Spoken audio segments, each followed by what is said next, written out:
I'm not fully convinced that codependency is as big of a problem as we think it is. And I actually think that understanding codependency is a really important way that we can understand the worthiness wound, and that we can find ways to create intimate, nourishing, sustainable relationships. So let's talk about it.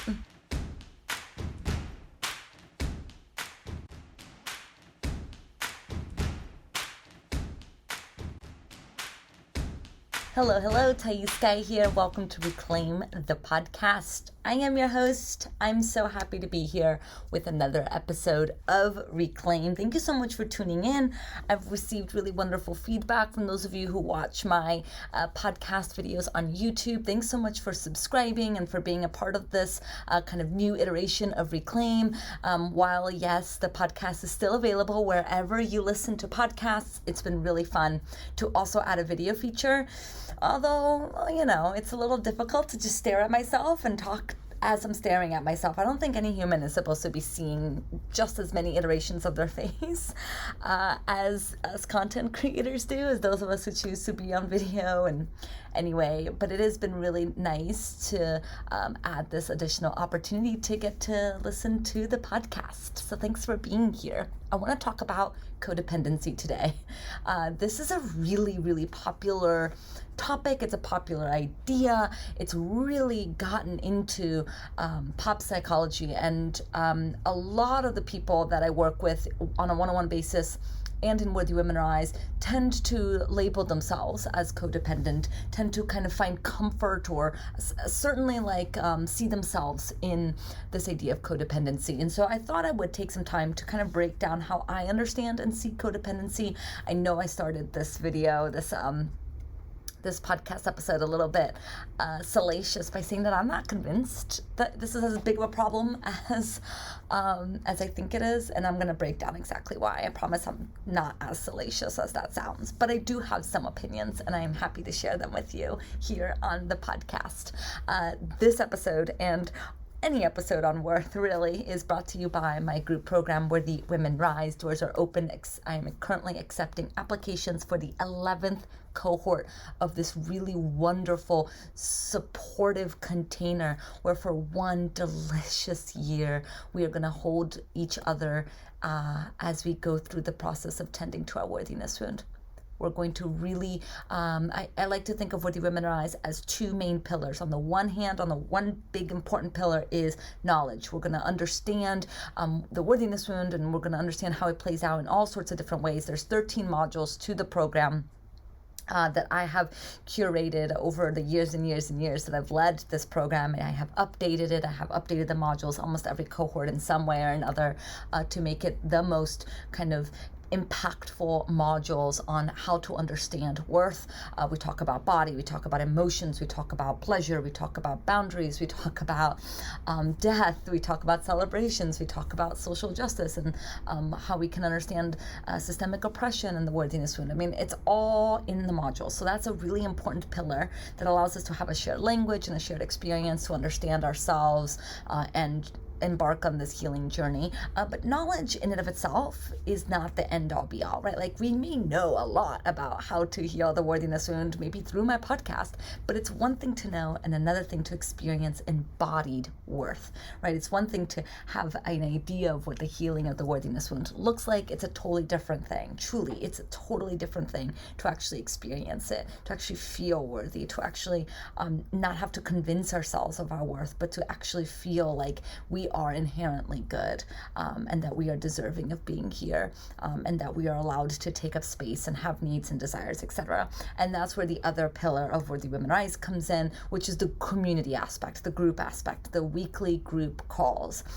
These calls are an opportunity for us to not only understand the modules and talk about where we're getting stuck with the modules in our lives, but also it gets to be a place where we get to bring in all of our relational kind of skills. We get to really practice with each other what it really means to navigate relational worth in a different way. It's a playground. It's a playing field where it's very low stakes, right? We're not going to lose anything really important by playing with new ways of relating in this group.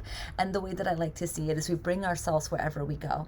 The women who apply for Worthy Women Rise, I have a portion of the form where I ask people, like, what is your biggest trepidations or fears about the program? And a lot of women share similar trepidations, that I'm not going to fit in, that I'm going to be left out, that it's not going to be beneficial to me, that the investment is not going to, I'm not going to get anything out of this.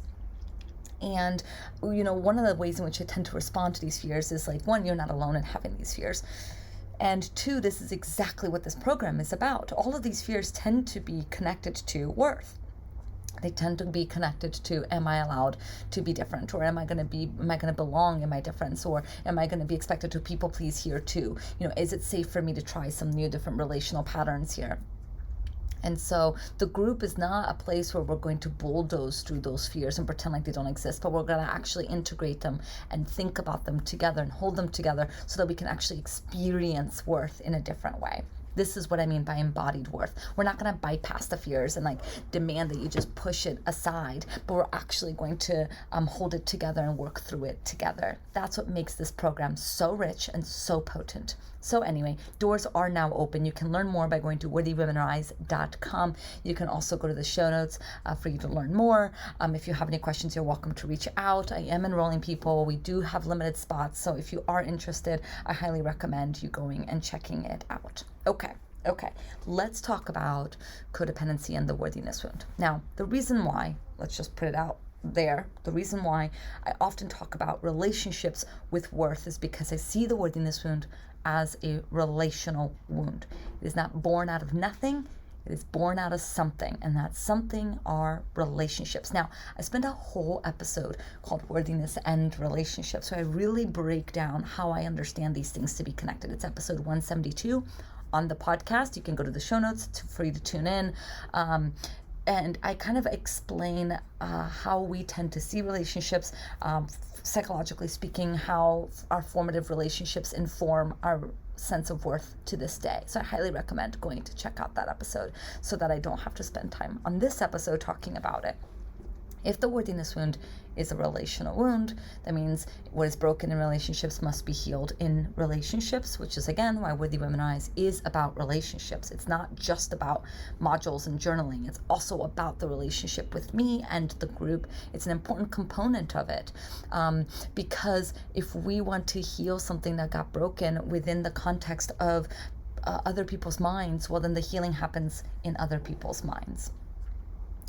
Okay, so the idea of codependency, now when we think of codependency, we tend to think about it as certain relational traits. We may lose ourselves in relationships. We may not advocate for ourselves. We may be people pleasers. We may kind of enable certain behavior by another person because we're terrified that if we stand up for ourselves, or terrified if we communicate our needs, that person's going to leave us, right? A lot of what we know in pop culture today about what codependency is a real fear of rejection and of abandonment and of our worth, that we are bad and wrong and there's something really broken within us. And so we operate in relationships in the way in which we're trying to essentially control the other person. We're essentially trying to mind read, we're trying to guess what they want, and then we're trying to act as if we know what they want, and that will help us prevent them from leaving. It's a way that we kind of feel in control, but it can also be very manipulative, right? Because we're not really allowing the other person to be in relationship with us. We're actually in relationship with who we think they want. So all of the ways in which codependency is used in our culture, I think we can really identify directly connected to worthiness wound. So if you hear yourself in any of these descriptions, it may be because there may be a worthiness wound at play for you, and something like Worthy Women Rise could be really beneficial for you. I prefer to use the language people pleasing, because it really speaks to the ways in which we hope that if we please others, they will please us, right? We are trying to get our needs met through other people, as opposed to being direct about it. We're hoping that if we love and care and we're altruistic toxic and we erase ourselves completely in the relationship, then we'll finally get our needs met. We will finally be validated. That's how we learned how to relate to people, probably most likely for many of us, both cultural influence and familial influence. Now, that may be really destabilizing because you may be finding yourself not in nourishing relationships. You may find yourself really struggling in relationships. You may find yourself really struggling to feel like you're allowed to have your thoughts and feelings in the relationship. A lot of women who identify as achievers and perfectionists, you may be finding yourself having a hard time being vulnerable in relationships. You may be really wanting to let the other person in, and really kind of be open and vulnerable and soft. And we're terrified. We're terrified. We're terrified of the conflict. We're terrified of the rejection. And in some ways, we're terrified of actual intimacy.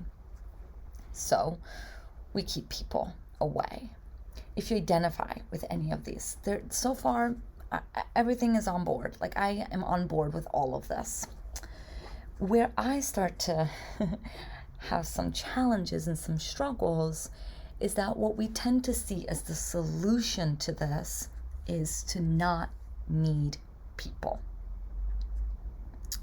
We tend to see the solution to codependency being independent. To be independent is to be self-sufficient, to be able to meet all of our own needs, to be able to heal in isolation, right? Like with enough journaling and books, we'll be able to heal this. But like I said, what gets broken in relationships can only be healed in relationships, truly can only be healed in relationships. We can set the foundations, we can set ourselves up for healing individually, by ourselves, but ultimately this work requires us to be in relationship with people. Okay, so far, codependency, people-pleasing, pop culture way of understanding, all of that, fine.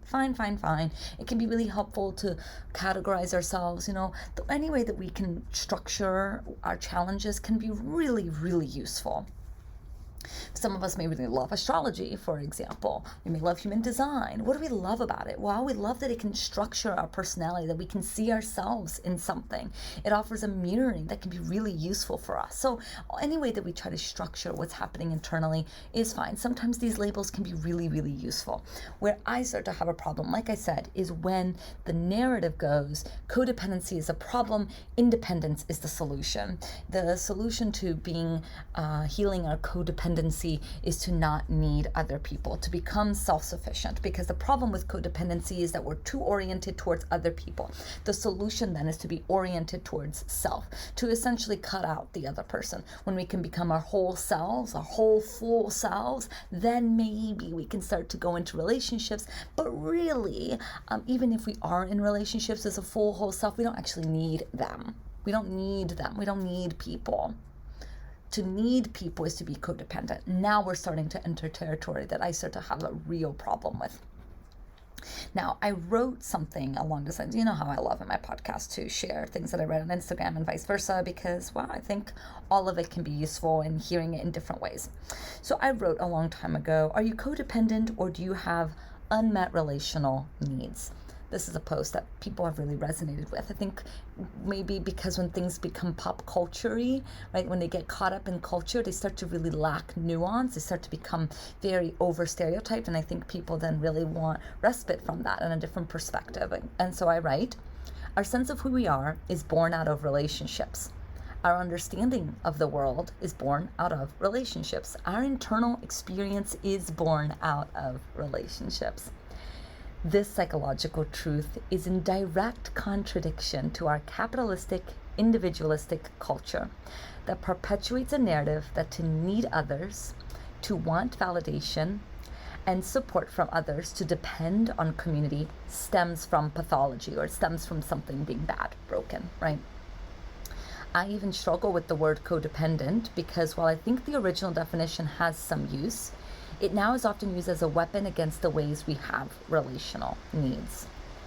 So many clients come to me wanting to get rid of their codependent ways. They tell me they want to be more unaffected by others, less sensitive to the opinions of others, to not feel rejection so damn hard. But when we start to dig deeper, we come to understand that actually The wish is to be cut off from the deep pain of past rejected relational needs, while what they are actually longing for is to be deeply understood and met. When we are chronically rejected, it can be so painful to keep reaching out. So we cut off the need, hoping to be free from the pain. But the pain doesn't get freed because the underlying need is valid. No amount of self-love, no amount of technology, apps, social media, no amount of meditation or affirmation, no books, none of that can replace the importance of gratifying relationships. We need each other. We just maybe need to unlearn and learn how to need, how to relate, how to be together in a whole dynamic way. Whew, I just wrote a whole lot there, and I want us to spend some time breaking that down. When I Googled and did some research on the origins of the word codependency, it stems originally from Alcoholics Anonymous, where the founder of Alcoholics Anonymous and his wife were really attempting to understand an addict's life and what happens with the people around the addict. And what they found is that certain addicts find themselves, are in relationships with people who enable the addiction. This is an interesting phenomenon, right? You have an alcoholic who is killing themselves through alcohol. Let's use really dramatic language here to really define alcoholism, right? Like, let's just say, if we're really thinking about alcoholism on a spectrum, but we're thinking about it in the most dramatic form, in the most extreme form of alcoholism, alcoholism is killing the individual, it's poisoning the individual. And yet, these people who claim to love the alcoholic, who wants to do anything they possibly can to support the alcoholic, are also the same people who are going out there and buying them alcohol, who are also in some ways enabling the alcoholic to continue to drink. This is a really fascinating phenomenon. What is happening? What are those relational dynamics? And the kind of creator of AA, his wife, they were trying to understand this. The wife established Al-Anon, which is a community of people whose family, loved ones are an alcoholic, right? So Al-Anon is where you go if you're not the alcoholic or the drug addict, if you're not the addict, but you're the family member of an addict. And in Al-Anon, the process is similar 12 steps as AA is to support you and make sense of maybe your role as well as like your unique experience as going through life with someone who identifies as an alcoholic. Now, I think AA can be really useful. It has its place.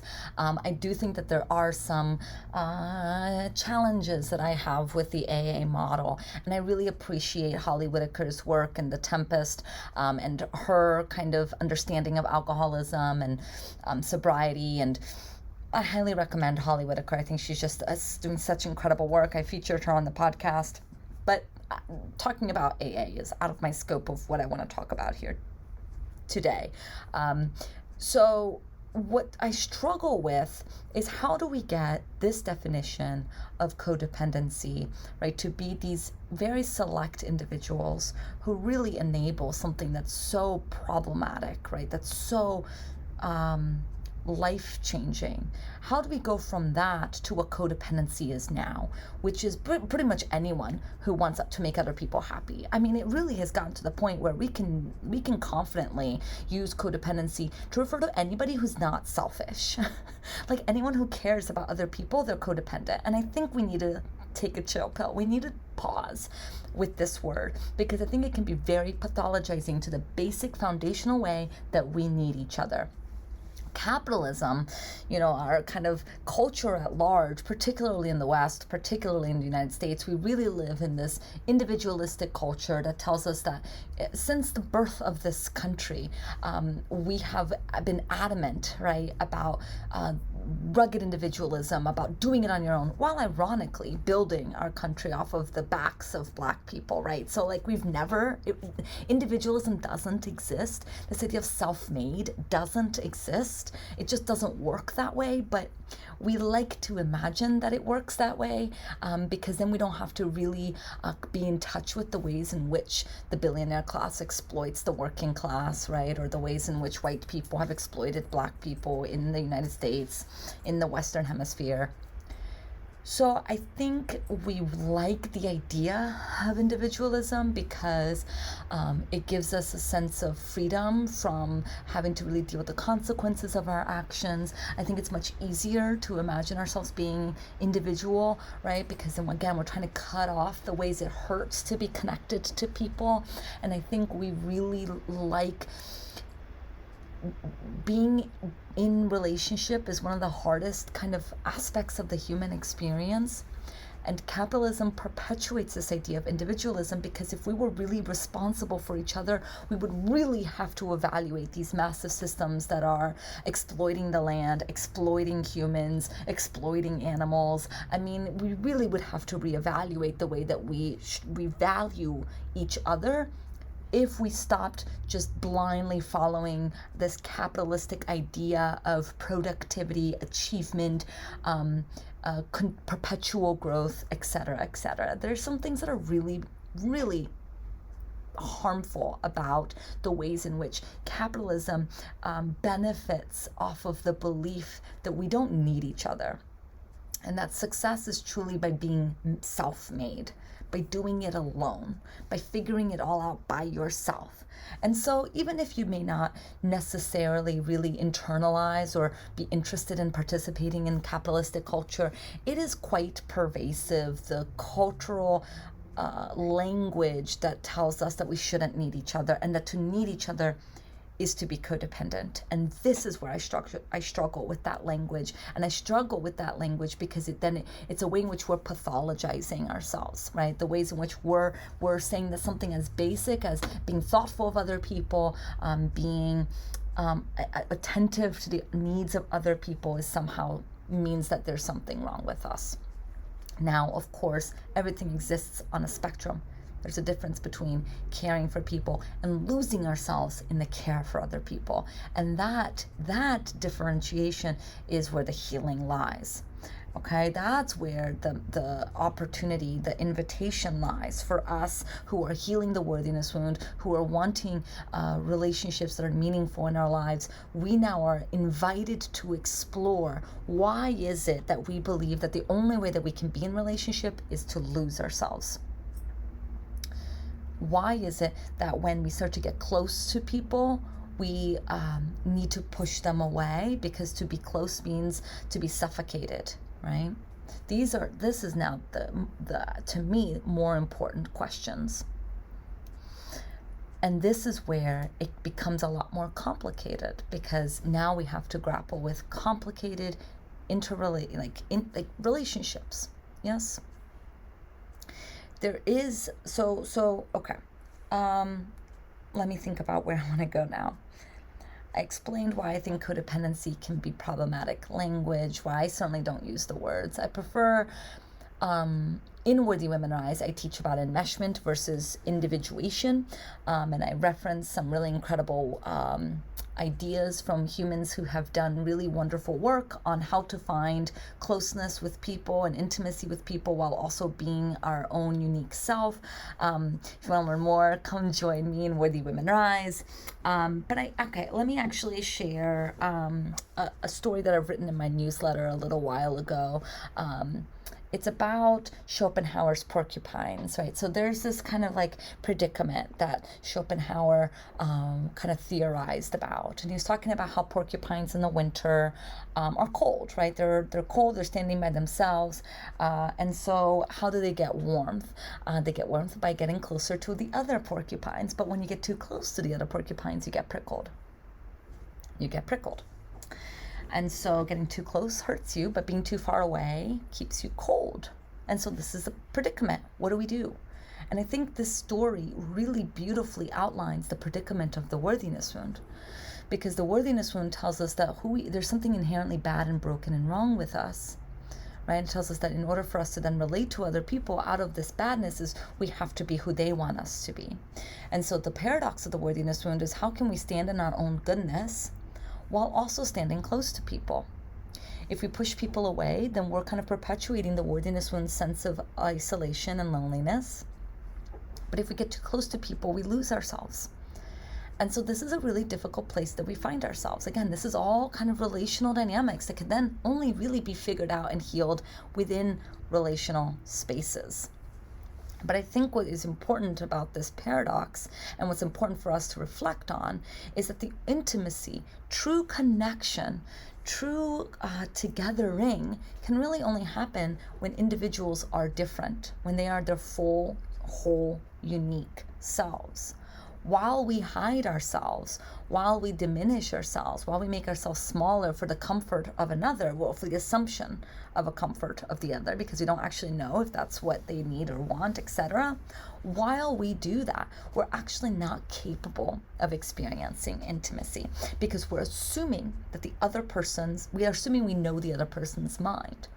And when we assume to know the other person's mind, inherently what's happening in that is that they are an extension of us. Yes? When we assume another person's mind, we are assuming that they are an extension of us, that they're feeling and thinking the way we think and feel. And while other people are an extension of us, they're not their actual unique, different selves. We have to be able to tolerate not knowing the other person's mind in order for us to be able to actually connect with them. And this can be really, really difficult for a lot of us. This can be really difficult, but it's imperative for us to be together. And some would argue it's allowing people to be different and being in relationship while not knowing their mind, right? Not assuming their mind. People say that that's the key to gratitude, because in order to be grateful for other people have to be different than us. They have to be their own unique selves. Love can be argued to be similar to this. Gratitude, love, recognition in the other can really only exist if the other is separate. So all the good things that we want in relationships can only exist if the other person is allowed to be their own unique selves. Notice this has nothing to do yet so far. I haven't talked about needs. I haven't talked about how much of the other person we're allowed to need and not need. Like this idea that the healing of codependency has cut off our own needs is a fantasy. We can't cut off our very real needs for each other. It's not possible. We cannot do it. It is literally impossible. We can't cut off our needs for other people. So when we attempt to cut off our needs, what we're doing is we're cutting off ourselves. Yes? So in the psychoanalytic tradition, which is this tradition that I study from and take a lot of wisdom from and really kind of understand a lot of how healing works, in the psychoanalytic tradition, we often talk about dependency. Now, the word dependency really scares people because people then immediately hear codependent, which is terrifying. No one wants to be codependent. And so people hear the word dependency and think that's wrong. I shouldn't depend. But actually, it's not about not depending on people. Healing is about learning to healthily depend on people. Because until we can really depend on people, we cannot fully experience the joys of relationships. We have to be able to depend on people. And we have to find ways in which we have to find ourselves in relationships that we can depend on. That's where therapy comes in, Worthy Women Rise comes in. These types of modalities, types of healing containers are places where we get to explore and experience, wait a minute, what is dependency? Can I depend on you? Where am I terrified to depend on you? Where am I afraid that I'm going to be too much for you? Where am I afraid that I'm not going to be enough for you? All of these things we get to explore together in relationship. Yes? So again, are you codependent or are you just a human with needs? Where are you so afraid of your own needs that you imagine that other people are afraid of them? Where are you terrified to depend on people because you believe that dependency is a weakness, probably because you've been rejected for your own very healthy dependency needs? You know, the development works like when we think about human development, what we tend to think of is when we naturally outgrow something, we no longer... healthy development is our ability to naturally outgrow something. when we have the space to just naturally outgrow something, we tend to outgrow the thing.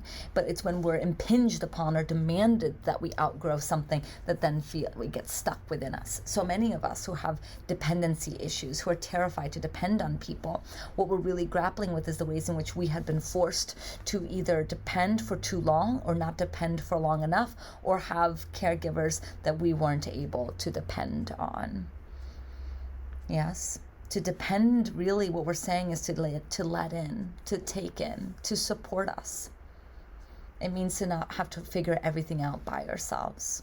How often do we have to figure out exactly how we feel, and then we go into the relationship and then we share like a dissertation about how we feel, versus more the relational skill of going into a relationship and talking to each other about what's happening. I'm not sure what I'm feeling, but this is what's coming up for me. Oh, this is what's coming up. Oh, maybe this is how I'm feeling. Oh, maybe, right? Like to be in dialogue together. But oftentimes, again, because of our individualistic culture, the way that we were raised, we're taught that we can't depend on other people's minds. We can't kind of let other people think things with us. We have to think it all by ourselves. We have to feel it all by ourselves and then go into the relationship and then share our feelings. Like, can you imagine the intimacy that's possible when we feel and think things through with one another? But that can be absolutely terrifying. We can feel suffocated, we can feel overwhelmed, because we've been taught that to be close means to lose ourselves. And so what does it mean to be close and to be within ourselves? This is the question of Worthy Women Rise. This is the ultimate question of healing the worthiness wound. So I guess the last thing I'll leave us with is, the question of belonging, of loneliness, the questions of fitting in, of feeling too much or not enough, the questions of relationships and intimacy and communication, and the questions about how can we come together and be together in our differences. It's really a part of this is, where do you end and where do I begin? And this gets to be a really beautiful exploration for us of finding ourselves so that our relationships can feel really nourishing, so that we can allow each other into something. This is, in my mind, one of the core things that we are invited to grapple with during these really scary, crumbling times. This is at the core, I think, of climate change, the core of classism and class warfare, the core of our divided political systems. I think part of what we're really grappling with is, can we depend on each other?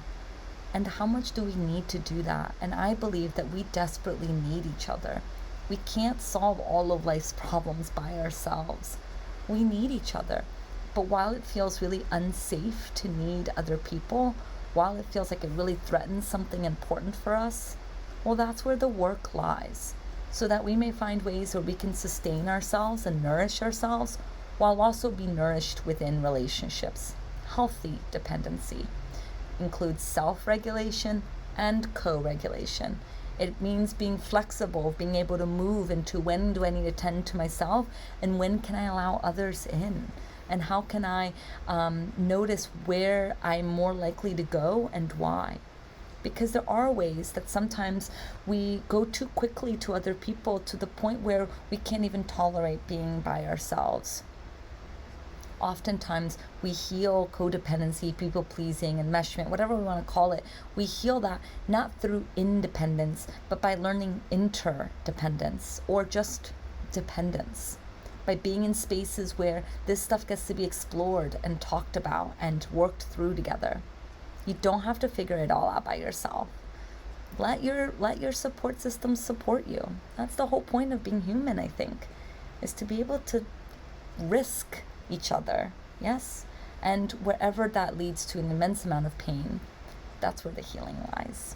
And I think, again, like I've been saying, I think this is possible for absolutely all of us who wants it. So I'm going to end it there. Thank you so much for being here with me on this wonderful episode of Reclaim. Of course, it's always a pleasure to be here. I'm looking forward to continuing this conversation. Reach out to me on Instagram. Let me know how it lands for you. And if you're interested in doing this work with me, you can go to worthywomenrise.com. I'm really looking forward to this upcoming cohort and the magic that we're going to create together. And I will catch you all next week.